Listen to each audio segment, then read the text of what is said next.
you had to prove what you know.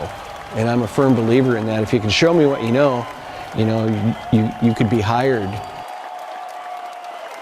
Parents bringing their kids to the shows and introducing them to the band, that was always a special thing to me, to see parents and young kids coming in and having a good time.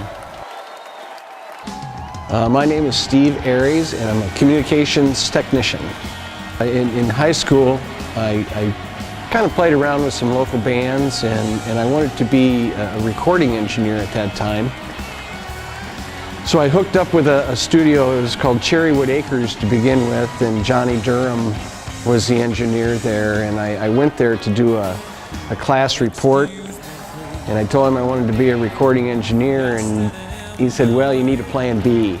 Well, I was born a left-handed drummer, and back then they didn't use what's called matched grip, and my band teacher said, we can't have one guy in the drum line with his drum tipped the opposite direction. So I liked music, loved music so much that I thought, let's try to get on the back side of it and be part of the sound. And so I wanted to be a recording engineer, but I really liked this live sound better. I started out with the local bands, and I was working with one that was about ready to break, and so we met some higher up people in the music business and get your name out there. I did have a friend that worked for DB Sound in Chicago, and so he kind of hooked me up with the owners, and I went and visited with them and hounded them, and one day I drove over there and said, I'm Steve Aries, and I think you really need to hire me. And I guess the rest is history.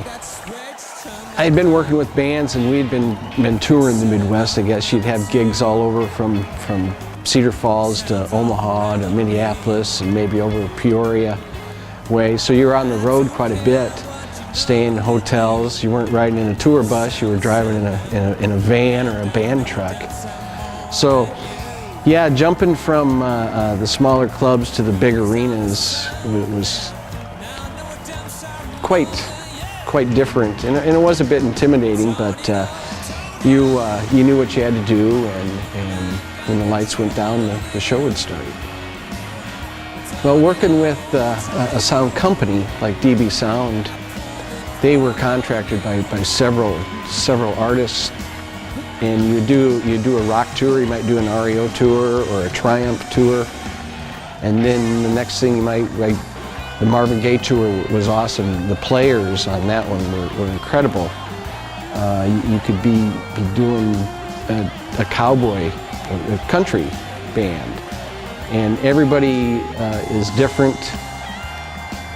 Money does weird things to people when they're rock stars. Sometimes, they're just like you and me, and other times they're themselves, and you just don't interact with them very much. But most of the time, everybody, you were on a first name basis. Yeah, there was one time we were on the REO tour, and we were in Duluth, Minnesota.